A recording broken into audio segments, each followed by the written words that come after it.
avoir la foi. La foi. Et la foi fait des miracles. Dis à ton voisin, à tes amis, ce soir, Dieu fera des prodiges. Dieu a fait hier, il le fera aujourd'hui à toi. Jésus est Seigneur. Il est Seigneur. Il fera des prodiges. Nous allons ouvrir dans le livre d'Ésaïe.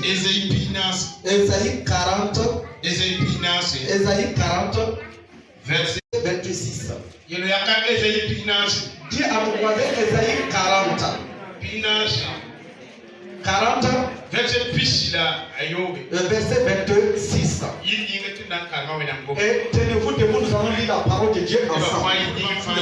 Et il les a donné tous les noms. C'est sa puissance et son pouvoir qui a fait que tout cela est là. Au verset 27. Jacob Israël là. Pourquoi tu dis mes destinées sont cachées au Seigneur.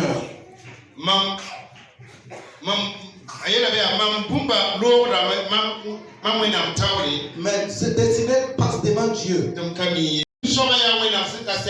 Le Dieu est l'éternel. Et c'est lui qui a créé les cieux et tous les extrémités de la terre.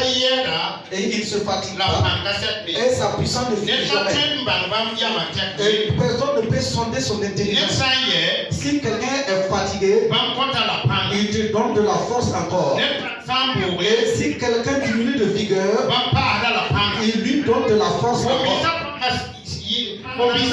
Les adolescents se fatigueront. Les jeunes se fatigueront. Et que leur force finisse. Et les jeunes hommes vont tomber. Mais ceux qui se confient à l'Éternel, leur force se renouvelle. Et ils seront comme des herbes. Et ils vont courir. Et leur force ne finira jamais. Ils vont marcher. Et ils se fatigueront. Et si ta parole parle, c'est nous. Nous voulons voir ta présence parmi nous, Dieu. Enseigne-nous ta parole. Nous voulons que tu nous montres. Pour que nous prenions le bon chemin. Au nom de Jésus. Amen.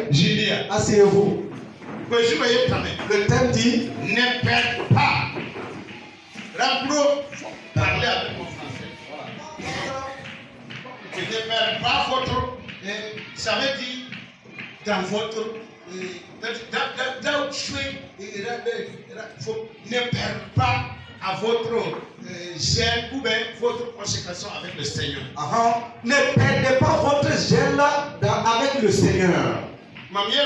Je dis à Moré.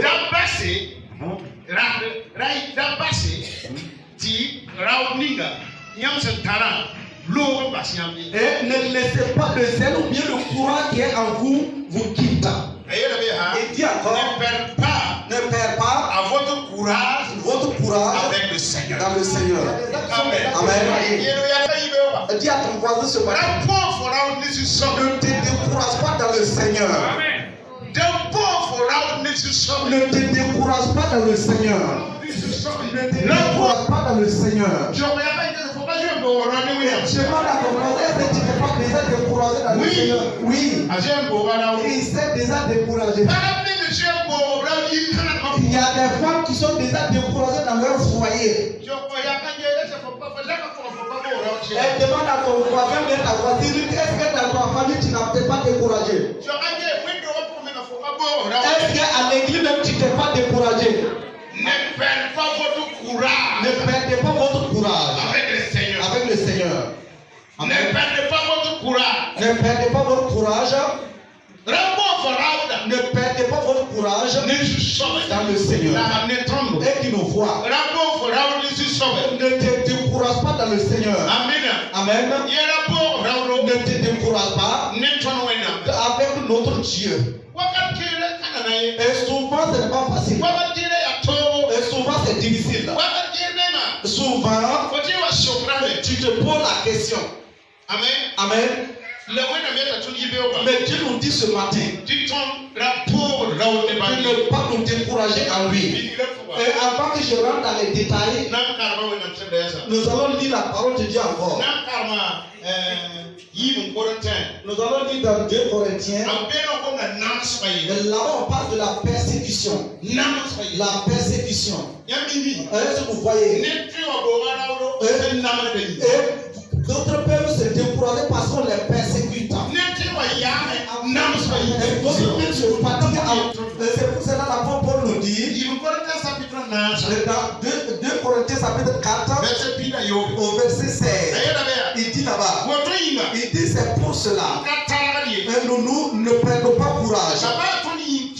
Même si notre corps mortel est détruit, et notre esprit se résolve chaque jour. Car notre persécution qui est peu et qui n'est pas grand et qu'on a envoyé en nous